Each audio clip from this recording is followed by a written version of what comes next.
सभी साथियों को राम राम। स्वागत है आप सभी का आपके अपने YouTube channel GK GS by Harish Bhardwaj official YouTube channel के अंदर नेशनल करंट अफेयर की जो हमारी सीरीज है, इसका जो है आज हम कौन सी क्लास करने वाले हैं, इसके लिए जो है आज हमारी छठी क्लास यहाँ पर आने वाली है। और आज हम यहाँ पर तीन इंपॉर्टेंट टॉपिक करने वाले हैं भाई, ठीक है।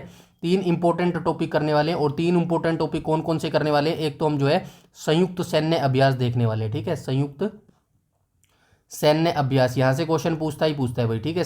संयुक्त सैन्य अभ्यास कौन सा देखने वाले हैं, 2023-24 के देखने वाले हैं, ठीक है। 2023-24 में कौन से हुए थे, ठीक है। पहला टॉपिक तो ये हो जाएगा। दूसरा टॉपिक कौन सा हो जाएगा, दूसरा टॉपिक हमारा हो जाएगा लोकसभा चुनाव, ठीक है।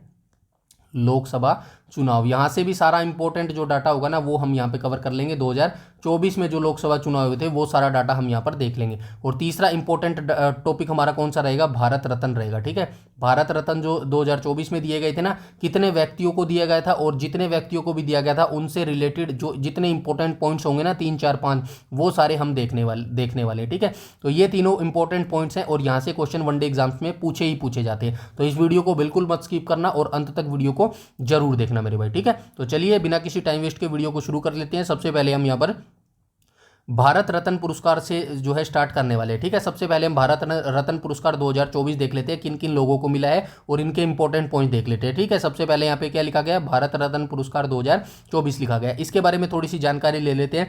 भारत सरकार ने 5 प्रतिष्ठित हस्तियों कर्पूरी ठाकुर, लाल कृष्ण आडवाणी, MS श्री स्वामीनाथन, PV नरसिम्हा राव और चौधरी चरण सिंह को भारत रत्न का सर्वोच्च नागरिक सम्मान भारत रत्न देने का ऐलान किया। ये 2024 की बात है, यानी कि डायरेक्ट आपको याद रखना है भारत रत्न पुरस्कार 2024 कितने व्यक्तियों को मिला है, तो ये 5 व्यक्तियों को मिला है मेरे भाई, ठीक है। इसके साथ ही अब तक भारत रत्न पाने वालों की संख्या जो है 53 हो गई है। फैक्चुअल डाटा है, आपको याद रखना है। डायरेक्ट आपसे पूछा जाएगा बताइए बताइए 2024 तक कुल कितने व्यक्तियों को जो है भारत रत्न पुरस्कार मिल चुका है, तो आपको वहां पर बताना पड़ेगा कुल जो है 53 व्यक्तियों को जो है भारत रत्न जो है पुरस्कार दिया जा चुका है मेरे भाई, ठीक है। तो आपको ये संख्या याद रखनी है, यहीं से डायरेक्ट क्वेश्चन फैक्चुअल डाटा जो है पूछा जाता है। अब एक एक करके इन जो व्यक्तियों को मिला है इनके बारे में हम जान लेते हैं। सबसे पहले हम कर्पूरी ठाकुर के बारे में कुछ महत्वपूर्ण फैक्ट्स जान लेते हैं मेरे भाई, ठीक है। चलिए आइए बात करते हैं। फर्स्ट पॉइंट में क्या लिखा गया, पर कर्पूरी ठाकुर का जन्म जो है 24 जनवरी 1924 को बिहार के समस्तीपुर जिले के पितांजिया अब कर्पूरी गांव में जो है गोकुल ठाकुर और राम दुलारी देवी के यहाँ हुआ था। और इनका निधन जो है 17 फरवरी 1988 को हुआ था। डायरेक्ट इनकी जन्म तिथि और जो है इनकी मृत्यु तिथि दोनों आपको याद रखनी पड़ेगी। और इनका जो है जन्म कहाँ हुआ था ये भी आपको याद रखना है।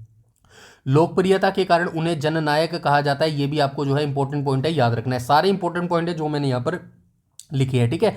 उन्होंने 1952 में पहली बार सोशलिस्ट पार्टी के उम्मीदवार के रूप में ताजपुर निर्वाचन क्षेत्र से बिहार विधानसभा जो है चुनाव जीता था मेरे भाई, ठीक है। तो डायरेक्ट आपसे पूछा जा सकता है बताइए कर्पूरी ठाकुर ने जो है सर्वप्रथम विधानसभा चुनाव जो है कब जीता था, तो आपको बताना पड़ेगा 1952 में जो है ये जीता था मेरे भाई, ठीक है। आगे चलते हैं।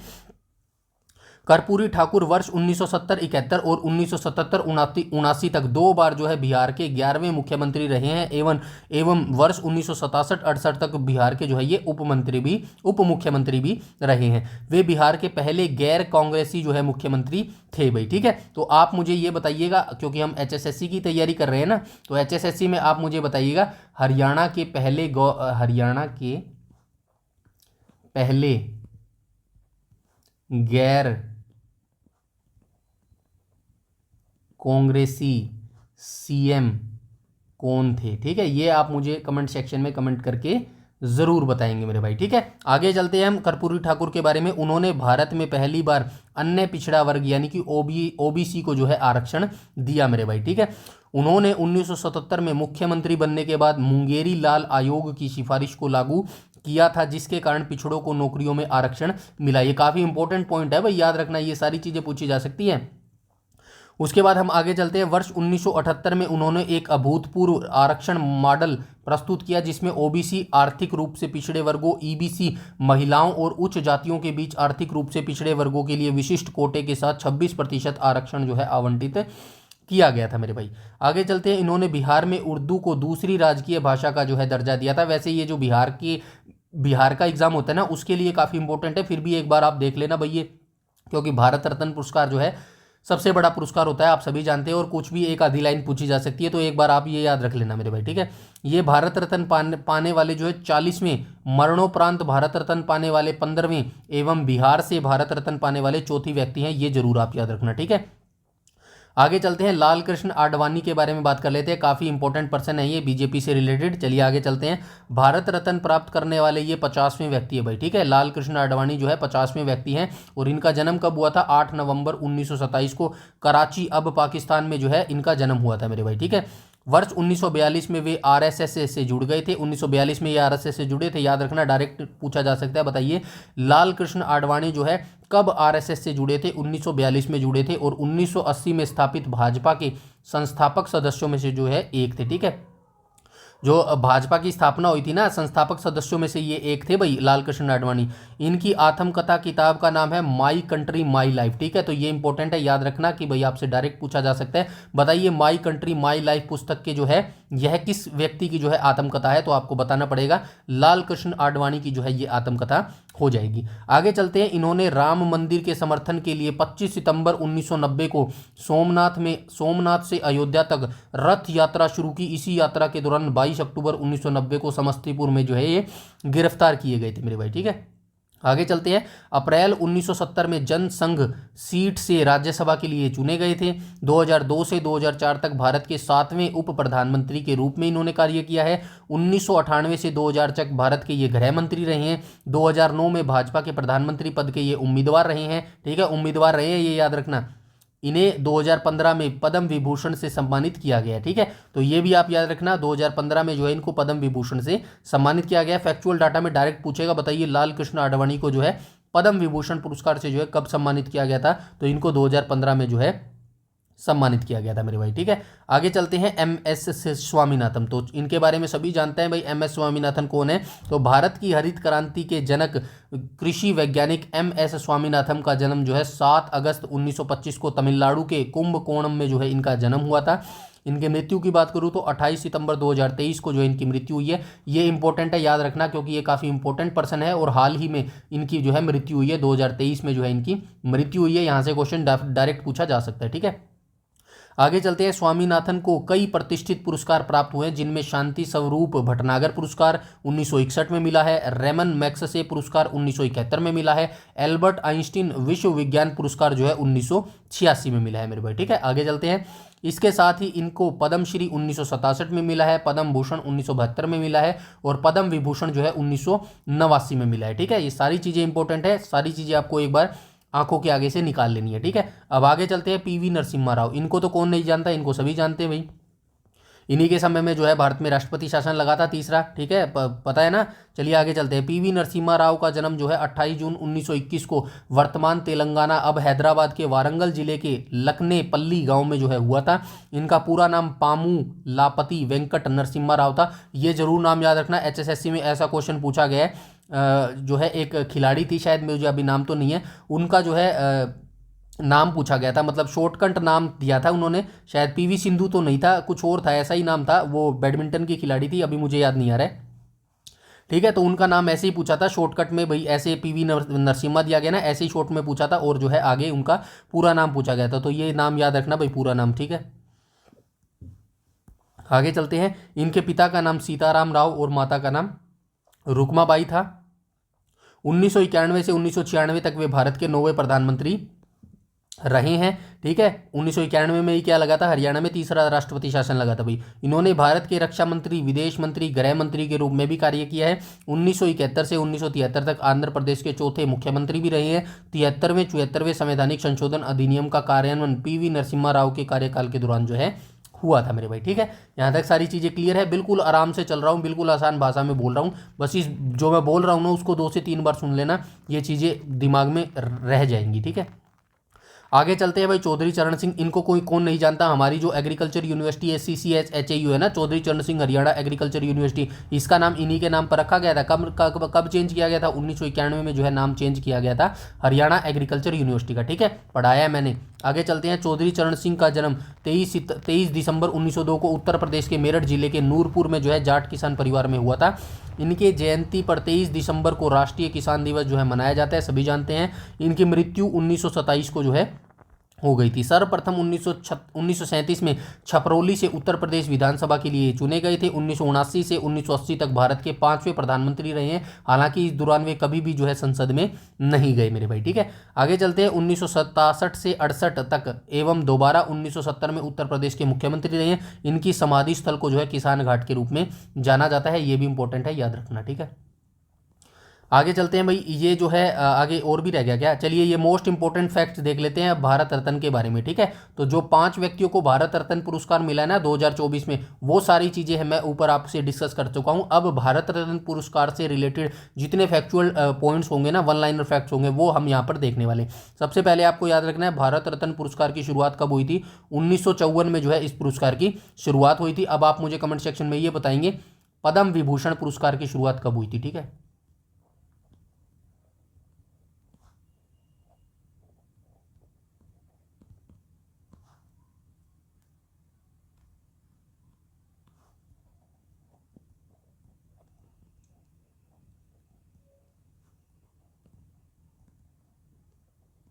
ठीक है, ये आप कमेंट सेक्शन में मुझे कमेंट करके जरूर बताएंगे। 1955 से यह पुरस्कार मरणोपरांत भी दिया जाता है, ठीक है। तो जब इस पुरस्कार की शुरुआत हुई थी ना 1954 में, उस समय जो है मरणोपरांत ये भारत रत्न पुरस्कार नहीं दिया जाता था। तो डायरेक्ट आपसे पूछा जा सकता है, बताइए भारत रत्न पुरस्कार जो है किस वर्ष से मरणोपरांत भी दिया जाता है। तो 1955 से जो है ये पुरस्कार मरणोपरांत भी दिया जाता है, ठीक है।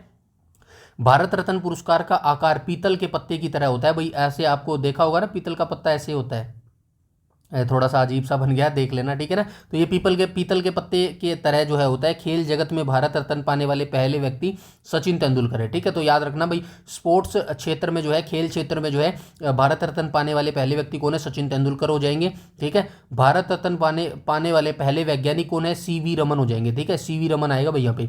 भारत रत्न देने की सिफारिश प्रधानमंत्री द्वारा की जाती है और भारत रत्न पुरस्कार जो है सफ़ेद रंग के फीते में जो है पहनाया जाता है। ये सारे इंपॉर्टेंट वन लाइनर फैक्ट है, ये डायरेक्ट वनडे एग्जाम्स में पूछे जाते हैं, तो इनको जो है आप जरूर याद रखते हैं और रखेंगे, ठीक है। अब हम देख लेते हैं संयुक्त सैन्य अभ्यास 2023-24 के, ठीक है। यहाँ से स्टैटिक जीके आपको याद रखनी है, क्या क्या आपको याद रखने हैं, ठीक है। ये तो चलो कोई नहीं, 2025 में भी हुए होंगे सैन्य अभ्यास, वहाँ पर भी हम देखेंगे। लेकिन आपको यहाँ पर याद क्या रखना है, आपको ये याद रखना है, ये जो नोमैडिक एलिफेंट 2024 है ना, ये किस किस देश के बीच होता है, ये भारत और मंगोलिया के बीच में होता है। ऐसे आपको याद रखना है, ठीक है। ये जो है स्टैटिक जीके आपको याद रखना है। आपको स्थान भी याद नहीं रखना, कोई ज़रूरी नहीं है, बस आपको ये याद रखना है किन किन देशों के बीच में होता है और ये किन सेनाओं के बीच में होता है। ये आपको जो है 2 चीज़ें याद रखनी है मेरे भाई, ठीक है। समझ गए, चलिए स्टार्ट करते हैं।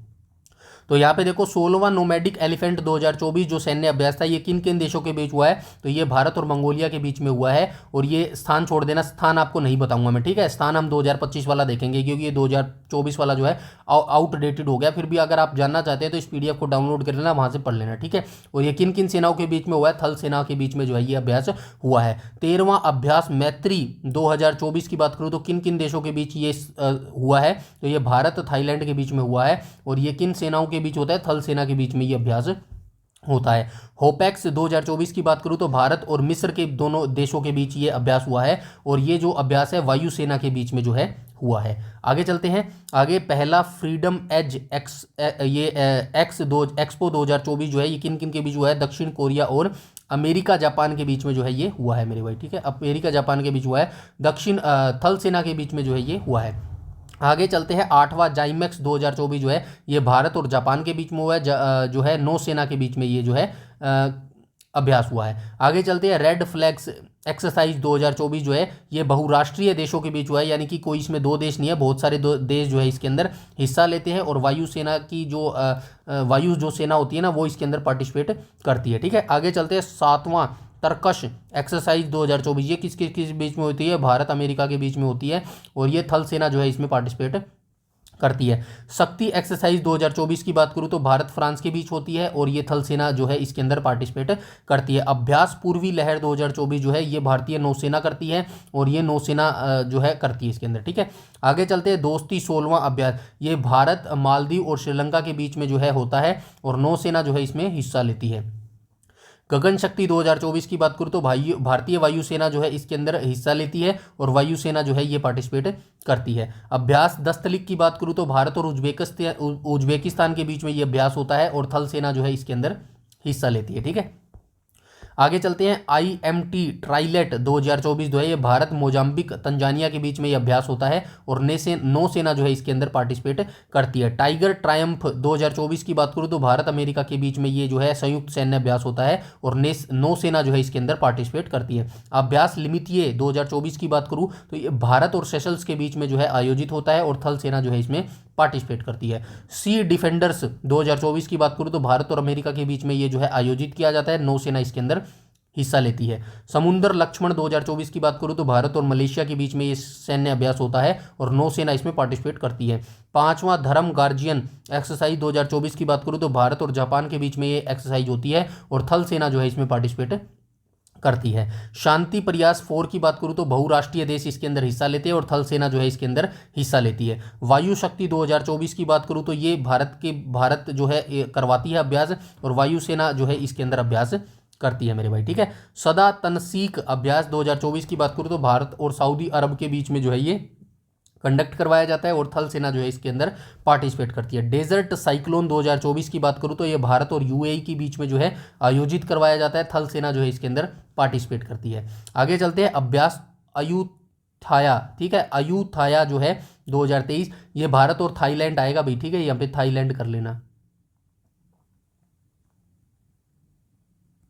ठीक है। थाईलैंड नौसेना जो है इसके अंदर पार्टिसिपेट करती है। 12वां मिलन अभ्यास, ठीक है, तो 12वां मिलन अभ्यास जो है ये बहुराष्ट्रीय देश इसके अंदर हिस्सा लेते हैं और नौसेना जो है इसके अंदर पार्टिसिपेट करती है। आगे चलते हैं, 11वां खंजर अभ्यास 2024, ठीक है, तो ये जो 11वां एडिशन लिखा हुआ है ना, यहाँ पे 12वां लिखा हुआ है, ये इंपॉर्टेंट कब होंगे, जब हम 2025 वाले लेटेस्ट देखेंगे ना, वहाँ पे जो है ये इंपॉर्टेंट हो जाएंगे, क्योंकि डायरेक्ट पूछा जा सकता है बताइए 2025 में जो है कौन सा एडिशन था ये, ठीक है, वहाँ पर हम इसको डायरेक्ट देखेंगे, ठीक है। तो ये खंजर अभ्यास जो है भारत और किर्गिस्तान के बीच में आयोजित किया जाता है, थल सेना इसमें पार्टिसिपेट करती है। 20वां साइक्लोन अभ्यास 2024 जो है ये भारत और मिस्र के बीच में आयोजित किया जाता है, थल सेना इसके अंदर पार्टिसिपेट करती है। विनबैक्स 2023 अभ्यास जो है भारत वियतनाम के बीच में जो है आयोजित किया जाता है और थल सेना इसके अंदर पार्टिसिपेट करती है। 17वां सूर्य किरण अभ्यास 2023, अब ये मत सोचना कि 2023 वाले शुरू कर दिए, बस यहाँ पे स्टैटिक जीके आपको बता रहा हूँ, आपको डायरेक्ट पूछा जाता है, अब 2023 या 2024 मैटर नहीं करता, यहाँ से आपको पता होना चाहिए। विनबैक्स जो संयुक्त सैन्य अभ्यास है ना, ये भारत और वियतनाम के बीच में होता है, ठीक है। सूर्य किरण अभ्यास किसके बीच में होता है, भारत और नेपाल के बीच में होता है, थल सेना इसके अंदर जो है पार्टिसिपेट करती है। ओस्ट्रा हिंद अभ्यास जो है ये किस किस के बीच में होता है, भारत और ऑस्ट्रेलिया के बीच में होता है, थल सेना इसके अंदर पार्टिसिपेट करती है। 14वां वज्र प्रहार जो 2023 है किस किस के देशों के बीच में आयोजित किया जाता है, भारत और अमेरिका के बीच में आयोजित किया जाता है, थल सेना इसके अंदर पार्टिसिपेट करती है। त्रिशक्ति प्रहार 2023 जो है भारतीय सेना के तीनों अंगों जो है इसके अंदर पार्टिसिपेट करते हैं, ठीक है। 9वां मित्र शक्ति अभ्यास 2023 भारत और श्रीलंका के बीच में आयोजित किया जाता है, थल सेना इसके अंदर पार्टिसिपेट करती है। कुछ और बच गए हैं, इनको भी देख लेते हैं। सी गार्जियन 3 चीन, चाइना और पाकिस्तान के बीच में जो है सी गार्जियन 3 जो है अभ्यास होता है उत्तरी अरब सागर के बीच में, और जो है नौसेना इसके अंदर पार्टिसिपेट करती है, ठीक है, इसको छोड़ देना है, फालतू की चीज़ें हैं ये। बोंगो सागर अभ्यास जो है भारत और बांग्लादेश के बीच में आयोजित किया जाता है, नौसेना इसके अंदर पार्टिसिपेट करती है, ठीक है। काजिंद अभ्यास जो है भारत और कजाकिस्तान के बीच में आयोजित किया जाता है, थल सेना इसके अंदर पार्टिसिपेट करती है। हरिमऊ शक्ति जो है ये भारत मलेशिया के बीच में आयोजित किया जाता है, थल सेना जो है इसके अंदर पार्टिसिपेट करती है मेरे भाई, ठीक है। तो यहाँ तक जो है हमने संयुक्त सैन्य अभ्यास जो है कंप्लीट देख लिए 2023 से 24 के। बस आपको यही याद रखना है कौन सी सेना इसके अंदर पार्टिसिपेट करती है और जो है किन किन देशों के बीच में ये आयोजित किया जाता है, ठीक है। आज का अंतिम टॉपिक पर हम आ जाते हैं, जिसका नाम है लोकसभा चुनाव 2024। आपने अगर मेरी हरियाणा जीके की सीरीज देखी होगी ना, तो वहाँ पे बहुत सारे क्वेश्चन, जब 2019 में लोकसभा चुनाव हुए थे ना, वहाँ से दुनिया जहान के क्वेश्चन पूछे गए थे, लोकसभा चुनाव से भी पूछे गए थे और हरियाणा विधानसभा चुनाव से भी पूछे गए थे। अभी हमारा नेशनल करंट अफेयर चल रहा है, तो इसलिए हम लोकसभा चुनाव कर रहे हैं। जब हम हरियाणा नेशनल यानी कि राष्ट्रीय करंट अफेयर करेंगे ना हरियाणा का, तो वहां पर हम विधानसभा चुनाव भी ऐसे ही डिटेल से देख लेंगे मेरे भाई। समझ गए सारी चीजें? आइए अब शुरू करते हैं लोकसभा चुनाव को। पहले यहाँ पे लोकसभा चुनाव के बारे में कुछ इंपॉर्टेंट चीज़ दे दी गई है, आइए देख लेते हैं। भारतीय निर्वाचन आयोग द्वारा 16 मार्च 2024, जितना मैंने यहाँ पे लिखा है ना, सब कुछ आपको अच्छे तरीके से याद करना है, कुछ भी पूछा जा सकता है। और ये डेट जो लिखी गई है ना, ये बिल्कुल याद रखनी है आपको, ऐसा मत सोचना डेट लिखी है तो डेट नहीं पूछी जाएगी, बिल्कुल HSSC पूछता है मेरे भाई, ठीक है, इसीलिए मैंने यहाँ पे लिखी है, ठीक है। तो भारतीय निर्वाचन आयोग द्वारा 16 मार्च 2024 की घोषणा के बाद जो है 18वीं लोकसभा के जो गठन के लिए लोकसभा चुनाव 2024 देश भर में 19 अप्रैल से 1 जून 2024 के बीच में जो है 44 दिन यानी कि 7 चरणों में आयोजित करवाए गए थे। अब यहाँ से डायरेक्ट आपसे क्वेश्चन पूछा जा सकता है, बताइए भारतीय निर्वाचन आयोग द्वारा जो है जो 18वीं लोकसभा के चुनाव के गठन के लिए लोकसभा चुनाव करवाए गए थे उसकी घोषणा कब की गई थी? तो घोषणा की गई थी 16 मार्च 2024 को। आपसे पूछा जाएगा भाई घोषणा 16 मार्च 2024 की गई थी, ये जो लोकसभा चुनाव है कब कब आयोजित करवाए गए थे? तो 19 अप्रैल से 1 जून 2024 के बीच में ये जो है आयोजित करवाए गए थे। तीसरा क्वेश्चन आपसे ये पूछेगा तो ये जो 2024 वाले लोकसभा चुनाव थे ये कितने चरणों में आयोजित करवाए गए थे? तो 7 चरणों में ये आयोजित करवाए गए थे। ऐसे फैक्चुअल जो है क्वेश्चन यहाँ पर बन रहे हैं मेरे भाई, ठीक है, समझ गए सारी चीजें। आइए आगे चलते हैं।